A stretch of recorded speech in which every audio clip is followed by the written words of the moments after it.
Hello and welcome everyone. Myself Dr. Himanshu Dave और I am a neurologist. आज से हम start कर रहे हैं a series on YouTube for NORCET preparation for all the nursing students who are preparing for NORCET जो कि NORCET exam की तैयारी कर रहे हैं। तो अभी तो एक सैम्पल लेक्चर के हिसाब से अपलोड कर रहा हूँ। धीरे धीरे ऑलमोस्ट डेली बेसिस पे हम लेक्चर स्टार्ट करेंगे और एक प्लान करके जो भी सिलेबस है नॉर्सेट का उसको कवर करने की कोशिश करेंगे। Okay, so without wasting any more time, we will start with this lecture. So we are going through some important questions and easy questions. So let's revise. Now ये ABG दिया है in which pH is increased and PaCO2 is decreased. So what is the diagnosis? ठीक है, अब देखो क्या होता है इसका pH बढ़ रहा है, हाई pH है और लो कार्बन डाइऑक्साइड है, हाइपर वेंटिलेशन कर रहा है, ये रेस्पिरेटरी एल्किलोसिस है।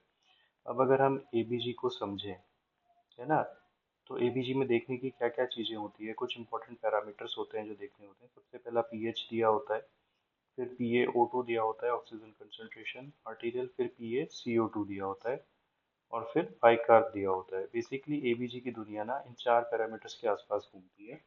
तो जब भी एबीजी का डायग्नोसिस के बारे में पूछें, we have to think about these four parameters.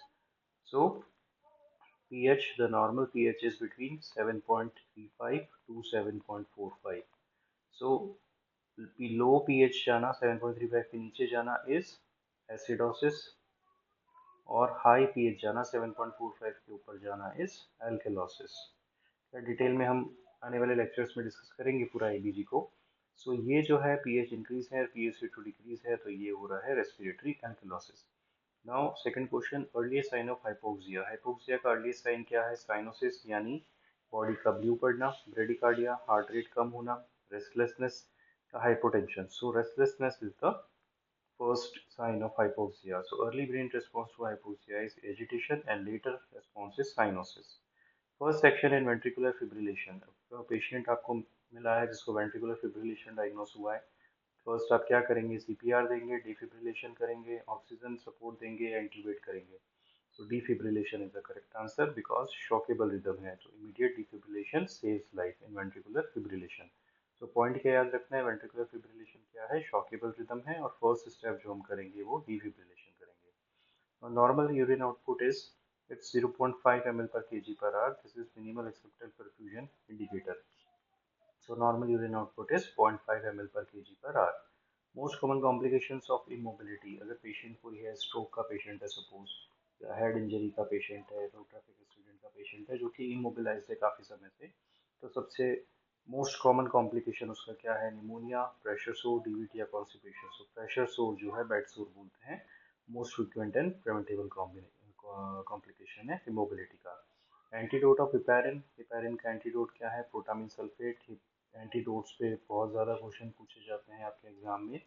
So antidote is very important topic और डायरेक्ट याद रखना है। सो हिपैरिन का antidote is protamine sulphate. Antidote of opioid overdose is naloxone. So ये तो हिपैरिन का प्रोटामिन सल्फेट है, opioid overdose का नेलोक्सोन है। Side effect of furosemide, furosemide क्या है? Furosemide is a diuretic and which type of diuretic? तो loop diuretic. इसका साइड इफेक्ट क्या है? हाइपोकेलिमिया बिकॉज पोटेशियम लॉस होता है। सो loop diuretic causes potassium loss and furosemide is a loop diuretic. So furosemide causes hypokalemia.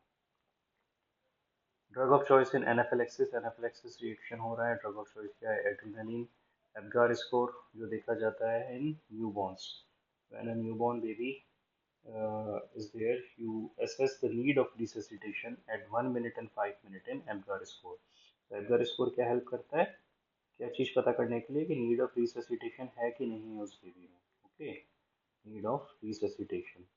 So this is what APGAR score helps in and it is done at 1 minute and 5 minute. Neonatal respiratory distress scoring कौन सी होती है? APGAR नहीं, GCS नहीं, Silverman Anderson या। So Silverman Anderson scoring is neonatal respiratory distress scoring.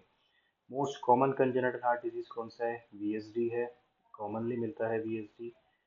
ठीक है। Fundal height at 20 weeks of age, 20 weeks of gestation में fundal height कहाँ तक होती है? अम्बिलिकस तक होती है।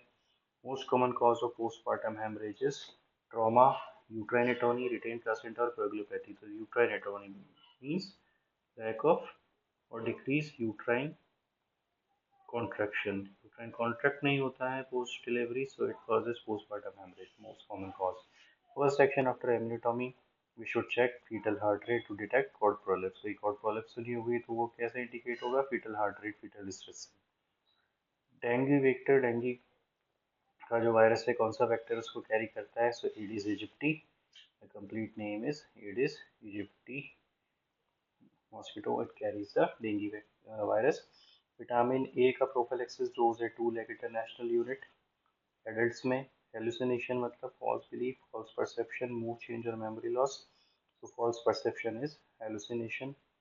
Drug of choice in acute mania, this is important question। acute mania का drug of choice lithium है, but आप कंफ्यूज होंगे haloperidol से। so haloperidol is used in clinical conditions if the patient is very much agitated, you can use haloperidol, but if question is asked drug of choice in acute mania, so this is lithium, it is lithium क्या है? it is mood stabilizer।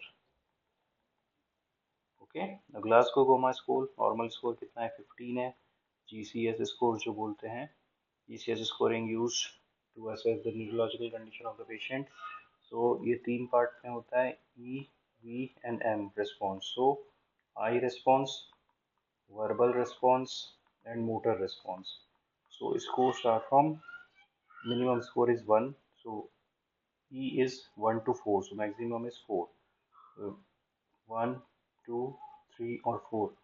Verbal 5, so 1, 2, 3, 4 and 5, and motor is 6, 1, 2, 3, 4, 5, 6. So minimum 1 हो सकता है, maximum 6, इसमें minimum 1, maximum 5, minimum 1 and maximum 4.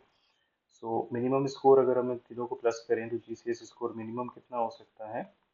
3, 0 नहीं हो सकता है। Just remember this, minimum score can be 3 and maximum score is 4 plus 5, 9 plus 6, 15. So maximum score is 15. So in a normal person, the GCS score is 15. So thank you very much for your patient listening. ऐसे ही videos upload करेंगे आने वाले time में और normal preparation, and एक plan करेंगे पूरा किस तरीके से हम इसको आगे लेके जाएंगे और कैसे कैसे टॉपिक डिवाइड करेंगे और आपको पढ़ाएंगे।